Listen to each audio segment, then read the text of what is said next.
बिस्मिल्लाहिर्रहमानिर्रहीम। अस्सलाम वालेकुम वरहमतुल्लाहि वबरकातुहू। मैं हूँ ज़ीशान अलवी।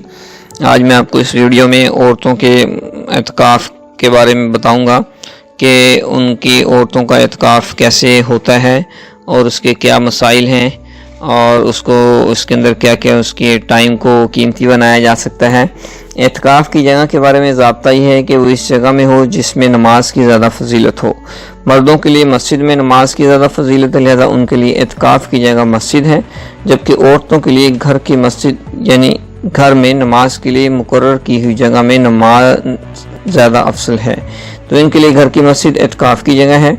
जिन हदीसों में मस्जिद में एतिकाफ़ का जिक्र है उन्हीं से ये ज़ाब्ता मालूम होता है और हासिल होता है कि नबी सल्लल्लाहु अलैहि वसल्लम के दौर में औरतें आम तौर पर मस्जिद में जाकर जमात से नमाज अदा करती थीं, लेकिन सहाबा रज़ियल्लाहु अन्हुम के दौर में औरतों का इस तरह से मस्जिद में जाना मौकूफ़ हो गया था। एतिकाफ़ में असल काम तो नमाज़ों का अहतमाम है, इसलिए कि सहाबा रिज़वानुल्लाहि ताला अलैहिम अजमाइन के इजमा व इत्तिफ़ाक़ को छोड़कर और तोड़कर औरत मस्जिद में जाकर नमाज़ें पढ़ने और एतिकाफ़ करे ये बात जायज़ नहीं। इसलिए औरत को मस्जिद में एतिकाफ़ नहीं करना चाहिए, बल्कि इसका एतिकाफ़ घर में होगा और वो इस तरह के घर में जो जगह नमाज पढ़ने और इबादत के लिए बनाई हुई हो उस जगह एतिकाफ़ करे। और अगर घर में ऐसी कोई जगह मखसूस ना हो तो एतिकाफ़ से पहले ऐसी कोई जगह बना ले और उसमें एतिकाफ़ करे। अगर नमाज की मुस्तकिल जगह बनाना मुमकिन ना हो तो घर के किसी भी हिस्से को आर्जी तौर पर मखसूस करके वहाँ औरत एतिकाफ़ कर सकती है।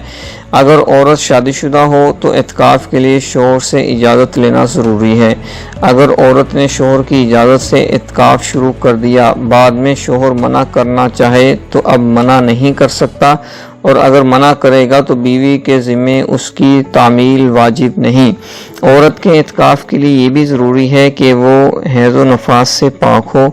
अगर किसी औरत ने एतिकाफ़ शुरू कर दिया फिर एतिकाफ़ के दौरान मेंसेस आ गए तो वो फ़ौरन एतिकाफ़ छोड़ दे।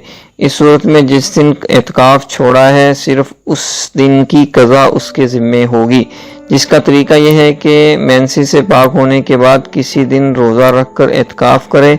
अगर रमज़ान के दिन बाकी हों तो वो रमज़ान में क़ज़ा कर सकती है। औरत ने घर की जिस जगह एतिकाफ़ किया हो वो उसके लिए एतिकाफ़ के दौरान मस्जिद के हुक्म में है। वहाँ से ऊपर जिक्र की गई ज़रूरतों के बगैर निकलना जायज़ नहीं। वहाँ से उठकर घर के किसी और हिस्से में जाएगी तो एतिकाफ़ टूट जाएगा। यानी वो मस्जिद के हुक्म में है तो अपना जो तबी और शरई ज़रूरत है उसके मुताबिक निकल सकती है, उसके अलावा नहीं। औरत अगर मस्जिद में एतिकाफ़ करे तो मकरूह तंज़ीह है और इससे औरत को बिला तरद्दुद मना किया जाएगा, जैसा कि मस्जिद में फ़र्ज़ नमाज़ों के लिए जाने से रोका गया है।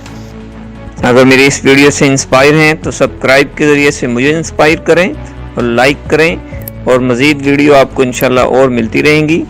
और अगली वीडियो के लिए इजाज़त चाहता हूँ।